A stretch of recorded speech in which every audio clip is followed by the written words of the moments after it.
pelayanan itu sebenarnya apa tuh Pak? Filosofinya tuh mungkin atau apa sih Pak, inti dari kenapa kita perlu ada loket pelayanan Pak? Kementerian ATR BPN adalah kementerian yang memberi pelayanan publik. Nah, pelayanan publik salah satu memberi pelayanan kepada masyarakat dalam rangka atau berkaitan dengan pelayanan pertanahan. Mengenai loket pelayanan pertanahan, saat ini masih diatur di dalam Peraturan Kepala Badan Pertanahan Nasional Nomor 3 Tahun 2010 tentang loket pelayanan pertanahan.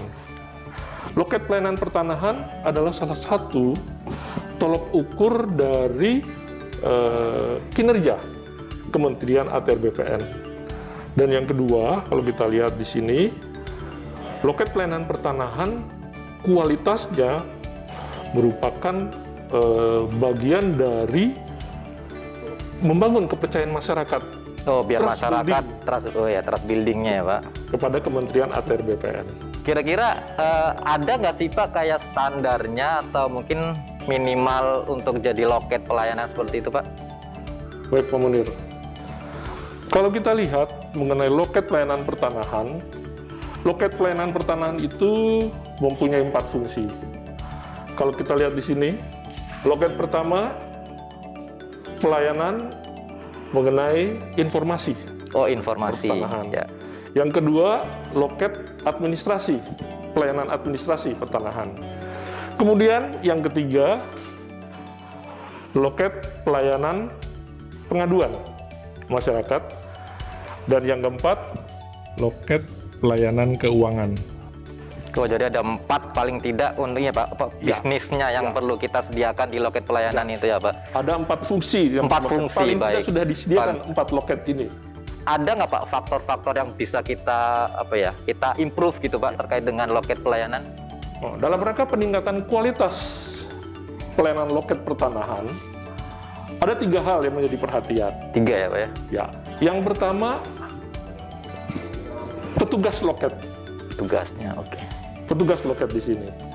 Yang kedua, kita bicara mengenai sarana dan prasarana pelayanan.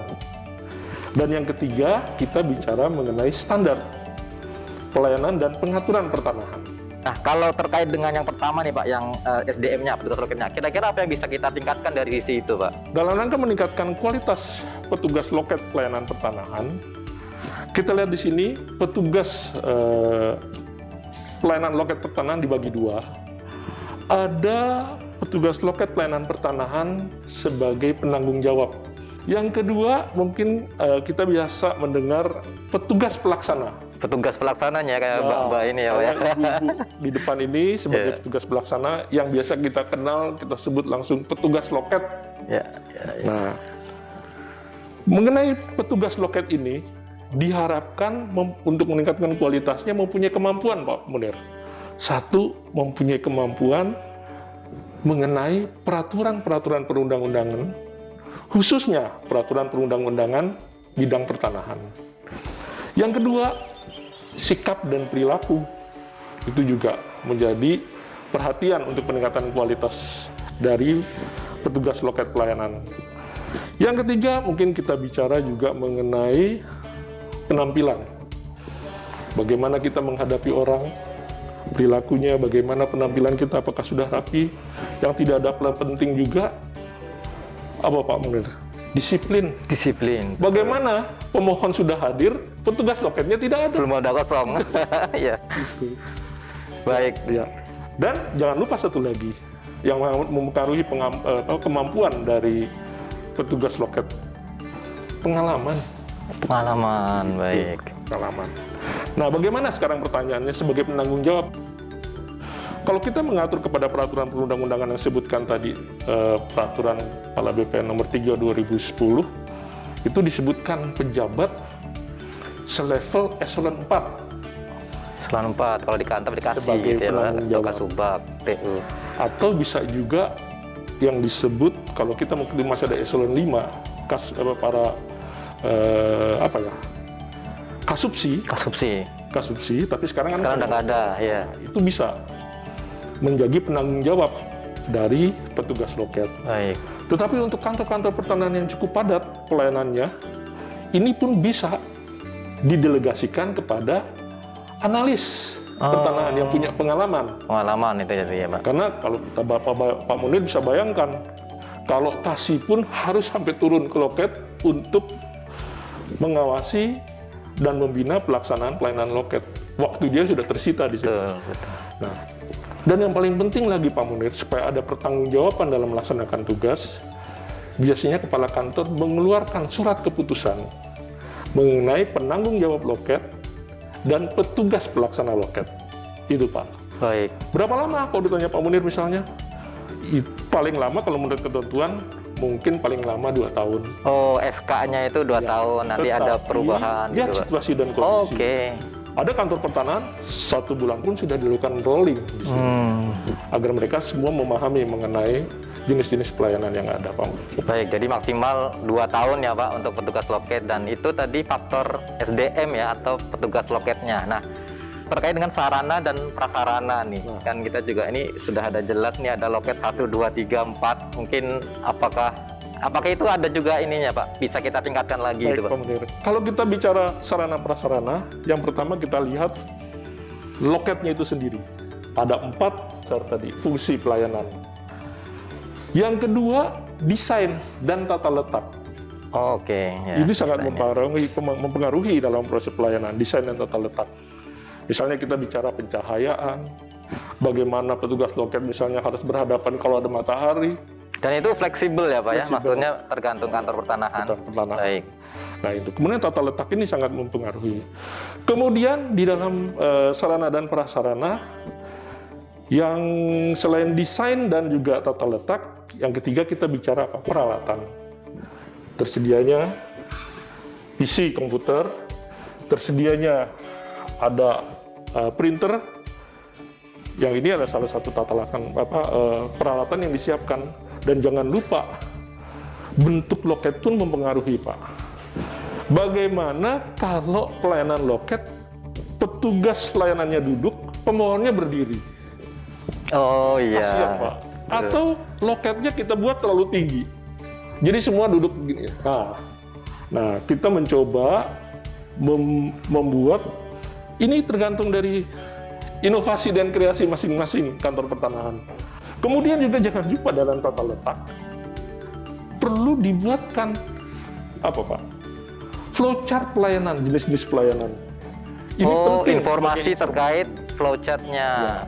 Jadi bukan hanya loket informasi disediakan, tetapi ada flowchart persyaratan, jangka waktu, biaya yang mungkin mereka bisa baca Pak, lihat langsung. Kemudian ada juga menyediakan peralatan berupa leaflet, brosur. Oh, informasi lain tambahan gitu ya Pak. Untuk kantor pertanahan yang cukup ramai juga sudah menyediakan Pak, antrian pemohon. Oh, menuju loket mana? Loket 1, loket 2, loket 3, loket 4. Nah, antrian pemohon juga ada yang masih manual, ada yang sudah berbentuk elektronik di sini Pak. Itu Pak Munir. Baik. Jadi yang penting ada antrian ya Pak, apakah hal manual, apakah hal elektronik gitu ya Pak. Jadi jelas siapa yang masuk duluan, dilayani duluan, seperti itu mungkin Pak ya. Itu kalau kita bicara sarana dan prasarana. Baik. Kemudian juga untuk kantor-kantor pertanahan yang berkreasi dan berinovasi, ada yang juga dikenal dengan CS. CS, Customer Service. Oh iya, CS. Nah, Customer Service untuk kantor pertanahan sesuai kemampuan dan keadaan kantor pertanahan. CS itu biasanya mereka merekrut orang yang berpenampilan menarik untuk memberikan penjelasan-penjelasan. Biasanya orang datang, main seruduk lah, kan bingung dia. Tapi kalau ada penjelasan dari CS, Bapak keperluannya apa, nanti bisa mengarahkan ya. Atau tidak juga dengan CS dengan orang tertentu, bisa juga melalui security. Yang ketiga nih Pak tadi, yang belum kita bahas terkait dengan standar pelayanan ya, SOP-nya itu Pak. Nah itu kira-kira seperti apa Pak bisa kita tangkap? Dalam kita bicara mengenai standar pelayanan dan pengaturan pertanahan, sudah ada peraturan yang mengatur mengenai persyaratannya, jangka waktunya dan biaya. Itu diatur di dalam peraturan Kepala Badan Pertanahan nomor 1 tahun 2010. tentang standar pelayanan dan pengaturan pertanahan. Itu untuk kantor pertanahan. Kemudian untuk di tingkat kementerian, kita juga sudah ada peraturan Menteri Agraria dan Tata Ruang, Kepala Badan Pertanahan Nasional nomor 4 tahun 2017 tentang standar pelayanan Kementerian ATR BPN. Nah, di dalam pengaturan-pengaturan ini, biasanya yang dipertanyakan di BPN adalah satu, persyaratannya apa sih Pak untuk suatu proses jenis pelayanan tertentu? Yang kedua, berapa lama Pak? Berapa lama? Itu yang jadi pertanyaan. Yeah. Nah, di dalam ketentuan Peraturan Kepala BPN nomor 1 2010, untuk jenis-jenis pelayanan sudah diuraikan di situ. Antara lain saya ambil contoh untuk proses pendaftaran peralihan hak atas tanah.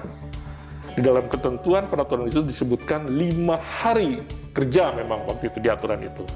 Mungkin nanti kalau sudah ada revisi dan perbaikan, karena sudah kita melakukan alih teknologi dengan layanan elektronik, bisa mungkin lebih cepat lagi Pak Munir. Baik. Gitu Pak Munir. Baik. Mengenai biaya mungkin.